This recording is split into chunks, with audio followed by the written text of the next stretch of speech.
Bueno, hoy vamos a compartir la ruta de intervención del equipo de la permanencia institucional. Vamos a revisar la atención que debe hacer el equipo de la población en riesgo de exclusión educativa y vulnerabilidad para los efectos de la pandemia por COVID-19 en este año 2021, que estamos en la educación combinada. Bueno, como ustedes saben, esto surge de la estrategia de Yo Me Apunto. Por el éxito que tiene esta estrategia, el Ministerio de Educación Pública la institucionaliza a través del decreto ejecutivo 41007 y ahora se denomina la Unidad para la Permanencia, la Reincorporación y el Éxito Escolar. Esto está escrito al Viceministerio de Planificación Institucional y Coordinación Regional. ¿Cuál es el objetivo, digamos, de esta unidad? Pues básicamente es generar acciones positivas, ¿verdad?, para concientizar a toda la estructura del Ministerio de Educación Pública, llámese oficinas centrales, llámese direcciones regionales, llámese centros educativos y en general a toda la comunidad educativa, de manera de que se puedan hacer procesos de articulación y de gestión, ¿verdad?, para la consecución de la atención de las necesidades en función de la permanencia, la reincorporación y el éxito escolar. En ese sentido, todo esto está debidamente articulado. Esto está registrado en el Plan Nacional de Desarrollo y de Inversión Pública, donde el sector de educación y cultura maneja los desafíos y los diferentes planes de acción que están en este plan. Y en cuanto a nosotros, la idea es aumentar, ¿verdad?, la cobertura educativa que tiene el país, que ha sido históricamente un trabajo, digamos, muy difícil de realizar, sobre todo en secundaria. Ustedes saben que la gran mayoría de la población tiene la primaria completa, pero la secundaria incompleta. Se dice que esto es uno de los principales aspectos a mejorar. En ese sentido, al tener tantas exclusiones educativas, debemos también de incorporar el proceso a disminuir el riesgo de exclusión educativa y a iniciar procesos de reincorporación de esa población que por diferentes motivos ha abandonado las aulas. Y otro de los desafíos es disminuir la exclusión de las personas jóvenes y adultas no escolarizadas. Más adelante vamos a ver los datos estadísticos que son realmente muy altos aquí en la Dirección Regional de Educación de San Carlos, y vamos a conocer más de cerca esta realidad. Entonces, como vemos, esta población en riesgo de exclusión educativa, vulnerabilidad, que es precisamente la población que históricamente ha presentado más dificultades de permanencia, y que son todos aquellos que han tenido que enfrentar múltiples barreras para continuar aprendiendo y mantenerse vinculados al sistema educativo durante los diferentes periodos o los diferentes ciclos. Por mucho tiempo se creyó que el problema estaba en secundaria, porque como todos conocemos, la situación de exclusión escolar se revela más en secundaria, ¿verdad? Cuando los chicos hacen el cambio de ciclo de primaria a secundaria, es más normal que encontremos niveles de exclusión escolar en ese ciclo. Sin embargo, estudios que se han realizado se han detectado que la situación de exclusión escolar no inicia ahí. La situación de exclusión escolar inicia en primaria o en los diferentes ciclos educativos. Entonces, la unidad, al conocer esto, la Unidad para la Permanencia, estableció que se siguiera la pista de esta población desde la primera infancia, donde se hicieran procesos de articulación, procesos de análisis, procesos de seguimiento en cada uno de los ciclos, ¿verdad?, de primaria a secundaria, de primera infancia y también el proceso de secundaria a los ciclos de jóvenes y adultos, que como ustedes saben, aquí en la región tenemos la educación abierta, que es el maestro en casa, ¿verdad? O lo que hemos conocido como maestro en casa, y también los INDEAS, que es en esta región. Entonces, la idea de esto es que en cada uno de estos modalidades educativas pueda existir, ¿verdad?, un proceso de atención y de seguimiento a cada una de estas situaciones. En esto lo que quiero es que revisemos rápidamente el cambio de concepto de deserción a exclusión. Deserción es un concepto que estamos acostumbrados a usar, pero en realidad este concepto lo que hace es que deposita toda la responsabilidad del problema, ¿verdad?, de deserción en la persona estudiante y no busca en el sistema, ¿verdad?, articular una solución frente a esta situación. Y en cambio el concepto de exclusión escolar lo vemos como un fenómeno multicausal en el que existe la responsabilidad del mismo sistema y por ende existen posibilidades de participar en la solución de las situaciones. Entonces son diversos factores a nivel interno, a nivel externo, que inciden en la decisión que una persona estudiante decida, ¿verdad?, no continuar con sus estudios. Y en este caso, estos factores tienen que ver o están relacionados con asuntos familiares, con ingreso, con acceso a servicios básicos, con infraestructura, con salud en general. Es una atención de muchos factores. En este cuadro vamos a revisar, ¿verdad?, básicamente la cantidad de estudiantes excluidos del sistema. De una matrícula de 1.186.824 estudiantes, tenemos una exclusión de 18.384 estudiantes. Básicamente estamos hablando de un 8% de exclusión a nivel nacional y un nivel, digamos, de aprobación del 86%. Creo que es bastante buena en el sentido de que estos datos reflejan el año 2020, en el cual estuvimos en la educación a distancia, ¿verdad?, por efectos de la pandemia. Ahora en este gráfico nos muestra la exclusión de las personas estudiantes por oferta educativa a nivel nacional. Vemos que precisamente la modalidad de educación de personas jóvenes y adultas fue la que mostró mayor exclusión escolar, con un dato muy significativo, alrededor de 11.717 estudiantes. Y esta misma situación se presenta en la Dirección Regional de Educación, que ahora más adelante la vamos a ver. Posteriormente está las ofertas de educación técnica, luego la educación en tercer y cuarto ciclo, ¿verdad?, educación general básica, primero y segundo ciclo y educación preescolar y finalmente educación especial. Como vemos, todas las ofertas educativas presentan exclusión escolar, por lo tanto en todas las ofertas educativas debemos de ocuparnos, ¿verdad?, de hacer un trabajo articulado y un trabajo de mejorar la situación que se da. En este cuadro ahora vemos la cantidad de personas estudiantes en condición de exclusión por dirección regional. Como yo les decía, y aquí se muestra en este gráfico en forma muy ilustrativa, nosotros ocupamos el primer lugar a nivel del ranking nacional. Cerramos alrededor como de unos 2.680 estudiantes.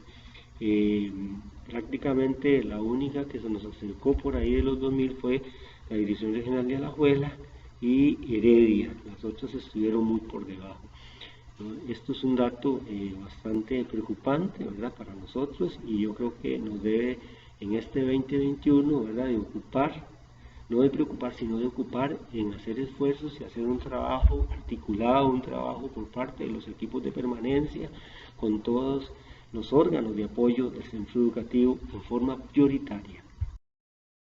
Ahora vemos la oferta por modalidad educativa, pero de la Dirección Regional de Educación de San Carlos. Aquí vemos que precisamente, como se presentaba a nivel nacional, aquí en nuestra región, de un total de 659 centros educativos, ¿verdad? Que ahí está la distribución. Tenemos una matrícula de 69.662 estudiantes con 2.657 estudiantes excluidos. Esto es en el censo final 2020. Tenemos entonces casi un 4% de exclusión escolar, realmente muy significativa. Y precisamente la educación de jóvenes y adultos es la que presenta los mayores niveles de exclusión escolar. Tenemos en este momento 2.121 estudiantes excluidos. Eso es un dato muy significativo, es un dato muy preocupante, que vea que sobrepasa cualquier otra de las modalidades educativas que tiene la región, tan siquiera solo la educación técnica con 207 estudiantes y primero y segundo ciclo con 190 estudiantes. Entonces, realmente nos debe ocupar esta situación. Gracias. Ahora la idea es compartir con ustedes la prioridad en el segundo semestre de 2021, que es la atención de la población en riesgo de exclusión educativa y vulnerabilidad. La idea es que podamos hacer en primera instancia un monitoreo y un seguimiento de la permanencia estudiantil, de esa asistencia de los estudiantes o no asistencia, y generar acciones de vínculo con esa población.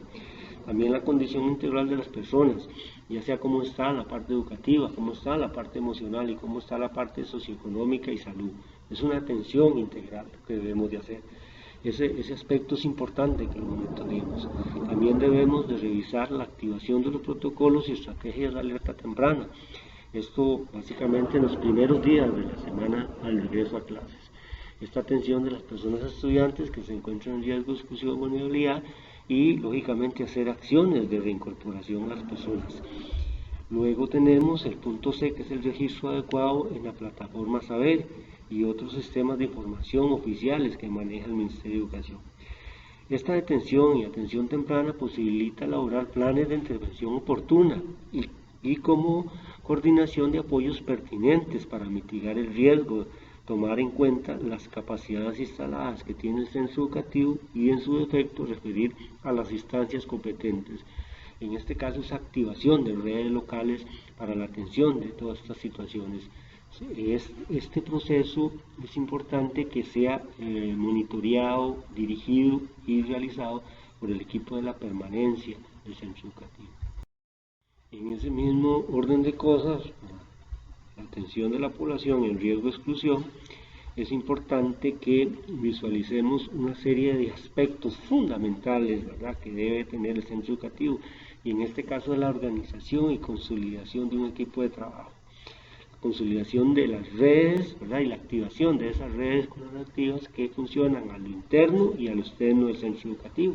Estos equipos para la permanencia, y que establezcan las coordinaciones con el equipo Convivir, con el equipo Comité de Apoyo, con el Comité de Evaluación, esto a nivel interno, y a nivel externo la posibilidad de hacer articulaciones con nuestro sistema de protección de niñez y adolescencias, con las redes locales de protección, con la municipalidad, con el Ministerio de Salud, con el IAFA y con todas las otras instituciones que funcionan en ese contexto. También es importante que desarrollemos procesos de empoderamiento para los equipos y los actores estratégicos, que en educación está lógicamente el equipo regional para la permanencia, en las oficinas de supervisión, los centros educativos y en general el personal docente y administrativo para el apoyo psicosocial, ya sean las situaciones que presentan las familias, las situaciones que presentan en general a los estudiantes. Este proceso de empoderamiento es fundamental para desarrollar un trabajo más satisfactorio. En ese sentido debemos desarrollar un diagnóstico de la realidad socioeducativa, ¿verdad?, analizando los datos estadísticos, el censo de medio periodo, el mapeo de recursos, cómo están las condiciones del centro educativo, cómo están los estudiantes, cómo está la familia en general, hacer una revisión de las situaciones que nuestro centro educativo está enfrentando.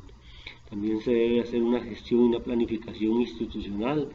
Esto debe incluir, ¿verdad?, medidas pedagógicas, psicosociales, socioeconómicas, administrativas, en línea con la alimentación, con las becas, con las transferencias monetarias, con los apoyos educativos en general, el transporte educativo, para mitigar las situaciones que está enfrentando nuestra población. En el momento en que se detecte alguna situación, se debe establecer una estrategia de alerta temprana, que es lógicamente la aplicación y el registro de seguimiento a nivel local y a nivel regional. Tenemos que hacer todos los esfuerzos necesarios. También se debe hacer un proceso de evaluación, monitoreo y seguimiento a través de los registros adecuados que están en la plataforma Saber y en todos los instrumentos que tenemos para estos efectos. En ese proceso de empoderamiento, les quiero compartir cómo está la estructura, ¿verdad?, del equipo regional de la permanencia y lógicamente la constitución del equipo de permanencia a nivel institucional. Aquí está conformado por el director regional, los tres supervisores que son los representantes, uno que es el representante del CAR y dos supervisores, una compañera del circuito 08 y la compañera del circuito 14. También tenemos la jefatura del departamento de asesoría pedagógica, la jefatura del área administrativa de la dirección regional. En este caso tenemos un miembro del ETIR, ¿verdad?, que es mi persona, y tenemos también la asesoría de educación preescolar, la asesoría de educación especial, la asesoría de orientación y la asesoría de educación de personas jóvenes y adultos. A nivel del centro educativo tenemos la figura del director, un docente primero y segundo ciclo de preescolar o los docentes guías en secundaria. Un profesional de educación especial, si lo hubiera, el profesional de orientación también, y si existiera también un profesional de los equipos interdisciplinarios. También es importante que existan dos representantes estudiantiles, en este caso sería una mujer y un hombre. Hay centros educativos que son muy grandes que incorporan más estudiantes para que el equipo tenga mayor representatividad. También en los momentos que sea necesario, un miembro de la Junta de Educación Administrativa, también el encargado de MED-CIPAS, que esto es el Comité de Becas, y en los liceos rurales, escuelas unidocentes y otros centros educativos se debe hacer el equipo de acuerdo a las necesidades, de acuerdo a las posibilidades y contextualizando a la realidad propiamente de ese centro educativo. Como vemos entonces, el equipo de la permanencia es un equipo coordinador y articulador.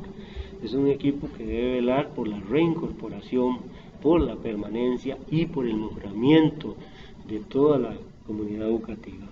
Este equipo debe estar integrado, ¿verdad?, por un mínimo.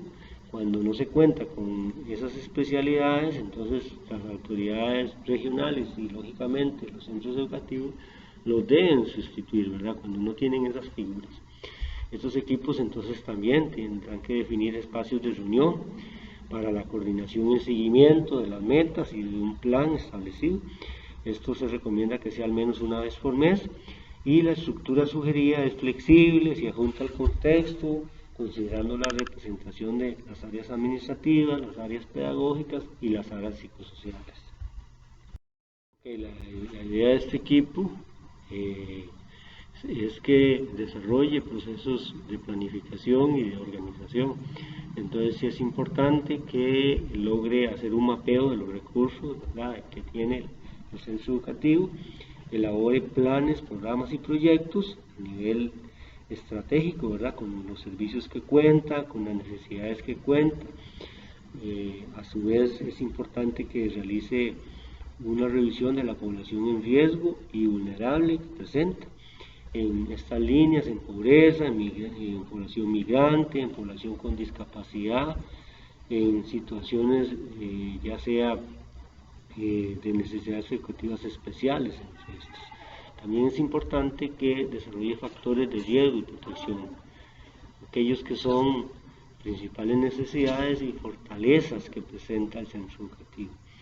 Y también los indicadores y estadísticas que en este caso están registrados en la plataforma Saber, que son aquellas personas desvinculadas o en riesgo o problemas de aprendizaje, repitencia, violencia, drogas, entre otras.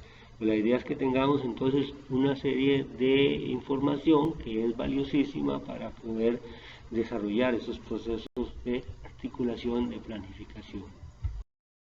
Entonces, una vez que tenemos el equipo empoderado, articulado y debidamente constituido, la idea es que iniciemos por procesos de activación de la estrategia de la alerta temprana en este 2021. Muchos me han preguntado que ¿cuándo es que necesitamos activar una alerta temprana? Pues precisamente en este cuadro tenemos los pasos, ¿verdad?, que indican cuándo se debe activar. Y es cuando identificamos a un estudiante en riesgo de exclusión. Estos estudiantes pertenecen a aquellos grupos de poblaciones que son vulnerables, aquellas poblaciones que, como hemos visto, tienden a tener situaciones difíciles. Entonces debemos de activar, ¿verdad?, una alerta temprana a aquellos estudiantes matriculados en el curso 2020 y que quedaron registrados como excluidos en el censo final. También tenemos que activar durante todo el periodo lectivo aquellos estudiantes que estuvieron con una alerta activa durante todo el curso lectivo 2020 pero que no han matriculado o ingresado al curso lectivo 2021. También activar durante el curso aquellos que se les activó durante el curso 2020 y tuvieron seguimiento por las alertas. Y aquellos estudiantes que estuvieron estrategia de promoción y seguimiento por las alertas. Y finalmente aquellos estudiantes que estuvieron matriculados que están matriculados en el 2021 y que se identifican en situaciones de riesgo de exclusión escolar. Este proceso está establecido en las orientaciones para el abordaje integral de las personas en condición de vulnerabilidad y riesgo de exclusión y los lineamientos para el funcionamiento de los equipos de permanencia que están en los protocolos establecidos. ¿Cuáles son las dimensiones que se atienden en la estrategia de alerta temprana que presenta nuestra población? Precisamente son los aspectos de desvinculación con el centro educativo a raíz de una situación económica, a raíz de una situación de, como sabemos, mucha de la población que nosotros atendemos es población que está en escenario 3 y en escenario 4, que tienen problemas con conectividad y problemas con tecnología. También la población que presenta dificultades económicas de pobreza o pobreza extrema. También tenemos a esa población que presenta dificultades en el proceso de aprendizaje, población con discapacidad o población en situaciones de no acceso a servicios. También tenemos la población en riesgo social, ¿verdad?, esa población que es sumamente vulnerable. La población también que está en desarraigo cultural, la población migrante, población que presenta dificultades a nivel socioemocional, esa población que en este caso en pandemia se ha venido presentando en gran medida, como es situaciones de suicidio, situaciones emocionales, ¿verdad?, crisis de pánico o la incertidumbre en general que ha mostrado la pandemia. También tenemos una población con dificultad de acceso a recursos educativos y tecnológicos, o sea, lo que veíamos con el escenario 3 y 4. También esta población que presenta situaciones de salud, ¿verdad?, ya sea enfermedad, por accidente, por cualquier motivo o por situaciones de COVID. O también población que tiene falta de apoyo familiar, ¿verdad?, población que está en situaciones de violencia, en situaciones de negligencia, en situaciones de abandono escolar. En general, digamos, estos son algunos de los factores que provocan la exclusión escolar, pero tenemos que lógicamente conocer nuestra realidad, hacer ese diagnóstico y ese mapeo, ¿verdad?, de las situaciones y generar entonces una contextualización de cada una de las dimensiones que se atienden. Para esos efectos ustedes conocen muy bien la realidad de cada uno de los centros educativos y pueden establecer, ¿verdad?, cuáles son los aspectos. Ahora aquí tenemos la ruta de la alerta temprana que está registrada, digamos, en el protocolo establecido. Tenemos un primer momento la identificación de las personas o poblaciones en riesgo de exclusión que hacemos de nuestro centro educativo en concreto. A partir de ahí analizamos los principales factores de riesgo, que son básicamente los factores que vimos anteriormente. Estos se deben registrar, ¿verdad?, en la boleta de alerta temprana. También se tienen que reportar a la dirección y comunicarse directamente a la familia o a los encargados. En este sentido también se debe activar los protocolos según corresponda, diseñando un plan de apoyo a nivel educativo, a nivel psicosocial, de forma ya sea independiente o simultánea, con los servicios y los comités institucionales que funcionan en el centro educativo. Estamos hablando del comité de convivir, del comité de apoyo, del comité de evaluación y otros que funcionen, ya sea también los programas de equidad. Porque la idea es identificar la situación de exclusión que está presentando el estudiante o el riesgo que está presentando el estudiante y agotar, digamos, esos recursos a nivel interno. Si la situación no se resuelve, ¿verdad?, a nivel interno, entonces la idea es que hagamos una activación de las instituciones a nivel externo, ya sean públicas o privadas, ya sean ONG, ya sean con la municipalidad o con otros centros o redes que podamos tener a nivel local. En este sentido, hemos elaborado un video, ¿verdad?, donde muestra digamos, las ofertas de las redes que tenemos aquí a nivel de nuestra dirección regional.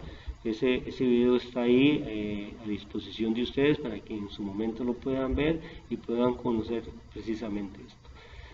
En ese sentido también hay que coordinar los apoyos o referir la situación a las personas a nivel externo, ya sea al IAFA, ya sea al Ministerio de Salud, ya sea al IMA, ya sea al PANI o a los entes que correspondan.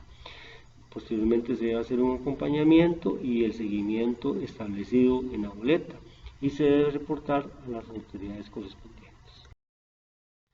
Aquí les muestro los tipos de boleta. Está la boleta individual y está la boleta grupal.